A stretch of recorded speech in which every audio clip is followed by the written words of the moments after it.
Welcome to Tales Beyond Threads. Dive into the most intriguing Reddit stories from across the internet. Sit back, relax, and let the stories unfold. Today I messed up by accidentally sending my mom a text meant for my boyfriend. So I was texting my boyfriend some flirty, slightly suggestive stuff while I was out shopping. Just keeping things fun. At the same time, I was also texting my mom about meeting up for lunch later. Somehow, in my multitasking, I managed to send a very flirty text meant for my boyfriend to my mom instead. I realized it the second I hit send, but there was no going back. My mom's response? I don't think you meant to send that to me. I was so embarrassed I almost didn't want to go to lunch. She found it hilarious though, and now it's just another one of those stories she'll probably tell at every family gathering. Too long didn't read accidentally sent a flirty text meant for my boyfriend to my mom. She found it hilarious, but I'm still dying of embarrassment. If she found it funny, you're good.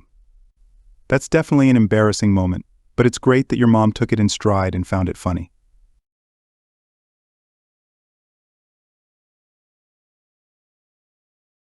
TIFU by trying to photograph seaweed. Sorry in advance if this is a bit long. It's the first time I've written down what happened. So recently I got really into Innaturalist.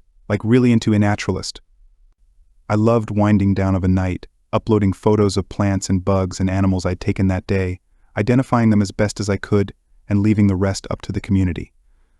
For those who don't know, you upload pictures with location data, and the community helps identify them. The data can also be used for scientists. A few of mine are in projects.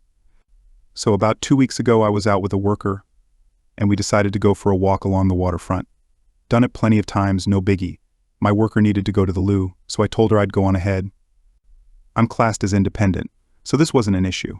I was happily taking photos of various types of plants, a few birds, and a bug or two, when I saw some lichen on these large rocks that form a wall along the waterline. Cool. I haven't got that type of lichen yet. I go over and take some pics, see a different type of lichen, and go to photograph that. At this point, I'm standing at the base of a very short concrete jetty, the type used for fishing at high tide. And speaking of tides, there's some seaweed growing on some of the lower rocks at the high tide mark. Seaweed I haven't photographed yet. Naturally, I wanted to get down there, so I look at the rocks and plot a path down. I take one step onto the first rock and promptly slip. I basically did the splits, with my right knee bent under me and my left leg headed straight for the water. Every person with knowledge of knee anatomy has just winced. Sorry, so here I was, in a very awkward position, and no one nearby to help me. Also, I can't feel my right leg very well. Thankfully, my ADHD and first aid training kicked in, and I assessed the situation as best as I could. The position I was in was not a good one. I couldn't pull myself up, because my left leg couldn't get enough grip, and I couldn't feel my right leg very well. That meant I had to get my right leg down beside my left leg. With difficulty, I grab my leg and manage to drag it across until it falls down beside my left leg. The smudge of hot pink on the rocks is probably still there. And that's when the pain hit. It was easily the second worst pain I have ever experienced in my life. The worst made me actually pass out. I can't stand up, which means I can't pull myself up onto the concrete jetty behind me. In hindsight, I should have tried to pull myself onto that instead of moving my right leg, but my brain was only registering what it could see. I need help. And that's when the panic attack hit. Thankfully, I have 20 years of experience with panic attacks and about 10 years of therapy learning how to fight them, so I managed to put that on hold and ring up the rostering department for my worker, explaining that I've fallen and I can't get up, followed by a few seconds of hysterical laughter. There's a bit of back and forth on the line as I explain what's happened, and then rostering called my worker, at which point I took photos of the seaweed, because I may as well make this somewhat worth it, gave her the wrong directions apparently just past the white pier. Sounds exactly like at the end of the white pier, which was very confusing as there was a group of people fishing there, but I have the lungs of an opera singer, and the winds were blowing in my favor. She found me pretty quickly, and the rostering lady's ears may never be the same again. Very quickly she realized there wasn't much she could do to help me, except hold my hand and called 0000. We're told an ambulance will be there soon, but the wait is about 35 minutes. I call my girlfriend and give her a quick rundown on what's happened. She says she'll call an Uber and be there ASAP. So we wait and wait. After about 25 minutes, a dog walker finds us and she chats for a bit. It was a good distraction, but I was sad I could not pat the dog. Dog walking lady headed off to direct emergency services, and apparently my girlfriend, as she arrived a few minutes later. She holds my hand and we tell her what's happened properly. At this point, twilight is falling because it's the end of winter in the southern hemisphere, and naturally that's also when we realize the tide is coming in, because of course it is. I also have Raynaud's, a circulatory condition, so this is a little more of a problem than the average person. Worker calls 00000N, and we're told the ambulance is going to be another half hour. Worker explains that the tide is coming in, and where I'm sitting is on the high tide line. They say they'll see what they can do. We all sit there, unable to do much except talk. I'm watching the waves come closer and closer, rocks going under the water and freaking out more and more. Then dog lady returns. Leading the cavalry, it turns out the second 00000 dispatcher had called the CESTA State Emergency Service. These are the guys who rescue you when you drive onto a flooded road and make a surprised Pikachu face you got stuck. They also apparently rescue dumb idiots who fall down rocks. They come take over and try and keep me calm. My girlfriend and worker are explaining what happened to the best of their ability as the paramedics show up. Then they have to explain it again. I have 6 SEs guys around me, 2 in the water, which is now lapping at my feet. They're assessing me, and 1 is holding my hand. They decide a spinal board and lift is their best bet. Unfortunately, they have to get it behind my back, and my legs on top of it. They get it behind my back with some difficulty. Then comes the legs. I'm told they'll move me on the count of 3. I reply that it'll be the count of 2, so I'm not so braced. They answered they'd never do that to me. I responded that I grew up around Fury's firefighters, so I know how it works. This made them all laugh for a second. Then it was back to business. They moved me on the count of 3. And yes, I was waiting for 2. It took a few tries and a lot of screaming, but they got me on the board. Then they carried me up and over to the paramedics, where I'm transferred to one of their beds, my knee bent because it hurts to straighten. My aunt later said to me, so, all I have to do is fall over and men will pick me up, winning she's currently single. The CES guys bid me farewell and head off to save others. The paramedics give me the green whistle, a really nice painkiller you inhale. By the time we got to the hospital, I was so high I didn't care about my knee and was trying to show the paramedic badge 502 videos. Eventually, I'm in the emergency department and assigned a room. I'm then taken to X-ray so they can see the damage to my knee. It's only after the questions were asked that I realize how lucky I was, because I didn't hit my back or my head. My girlfriend informed me there was a rock sticking out behind where I fell that could have hit my back. X-rays were very, very painful, as they needed to readjust my leg. My leg did not like that, but they got initial X-rays done. One of the benefits of this being a teaching hospital is you know you may be the first time someone deals with your situation. At least something good is coming from it. It also meant I kept apologizing for swearing and making sure they knew it wasn't them I was swearing at, but my leg. The X-rays came back that I had a fracture. However, they needed to do a CT scan because they're 3D and give a better picture, so I had to wait and chill in the meantime.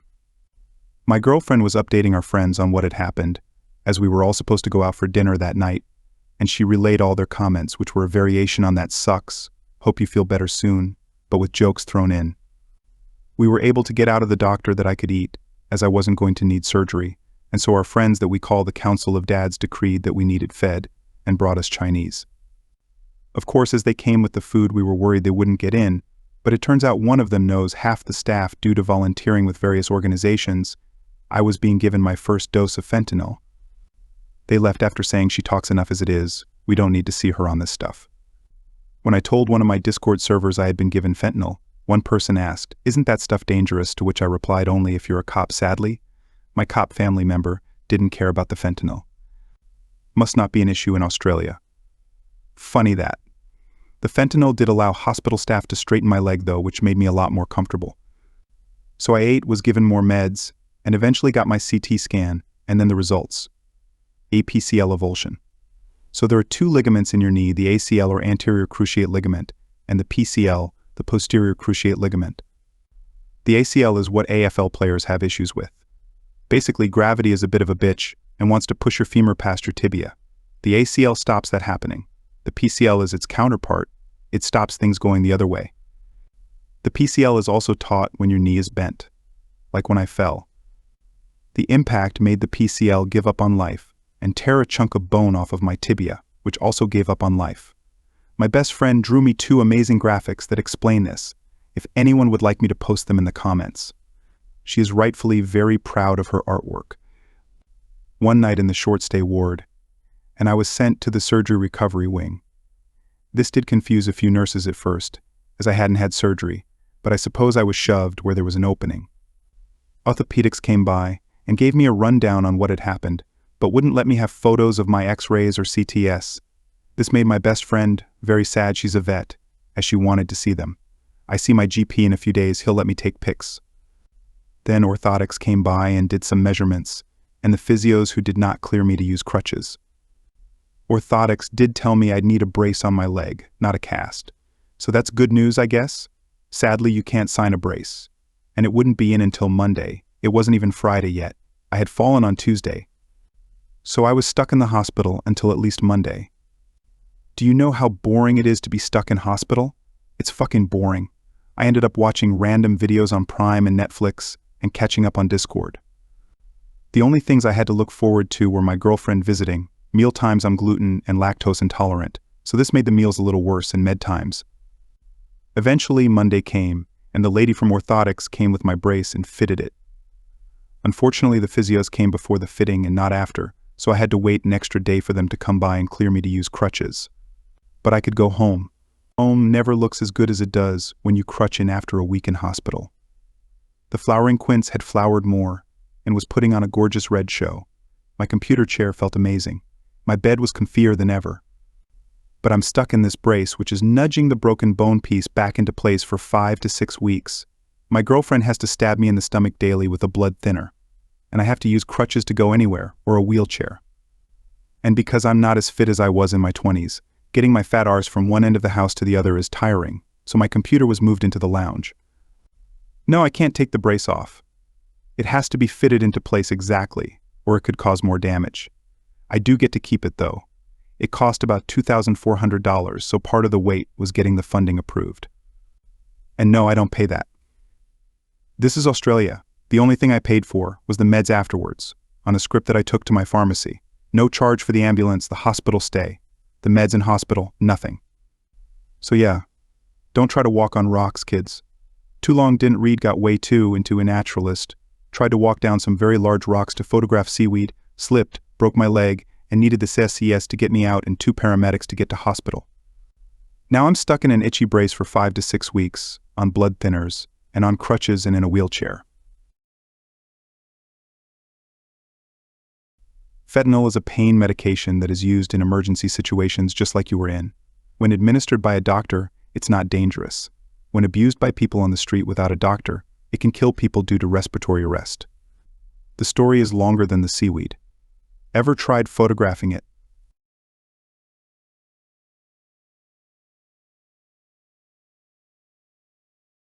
Today I messed up by wearing boots. I 18F started a new job last week, beautification, mowing, landscaping, and finished my training on Thursday. All the courses info was online because my boss needs new employees ASAP, which meant I got to get into the real work on Friday. Since we work with a bunch of equipment that could be hazardous, PPE, personal protective equipment, is required on the job, as well as in the shop where all of our equipment, the main base of operations, is. The 2 necessary pieces of PPE that you cannot attend work without is steel-toed boots and stripes reflective vests that look more like really thin harnesses. Considering I was doing online training, I didn't need the steel-toed boots, but my boss, who is also a close friend of my mom's, offered to lend me hers until I could get my own, as we have the same shoe size, and I accepted. Obviously, feet are differently shaped depending on the person, and I didn't realize that my boss had smaller proportions in certain areas than me until I was wearing her boots my first day on the job. By the end of my shift, which was 6:30 a.m. to 3 p.m., my feet were aching, specifically my left foot, which is the primary issue point of this post. Last October, I got into a minor farming accident that resulted in a metal hay feeder being dropped on top of my left foot. It was really cold out Canada, and my feet had gone numb, so I wasn't overly aware of my foot placement, as my boots were also obscured by the hay on the ground. My stepdad had stood it up on its side right next to the hay bale, so when he pushed it over, it would fall over onto the other side and circle the bale like it was supposed to. However, when he did this, I still wasn't aware that my feet were in the line of fire, and didn't notice until 50 lbs of metal fell from about 6 feet up and landed right on the top of my left foot.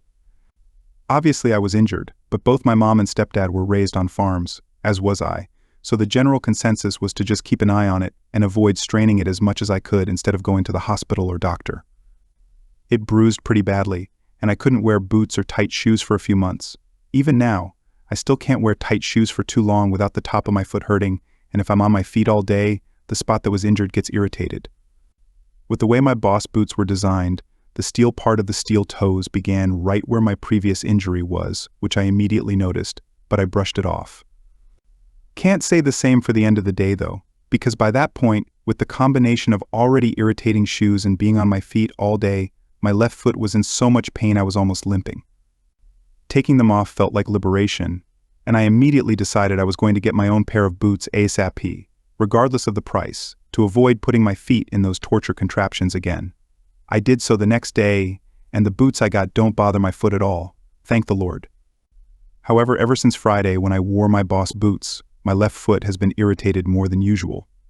For the first time in a while, I examined the tops of my feet side by side and noticed that the top of my left foot was a bit higher up than my right, which has concerned me a bit. I told my boyfriend about it, and he said I should definitely go and get it checked out before it gets worse.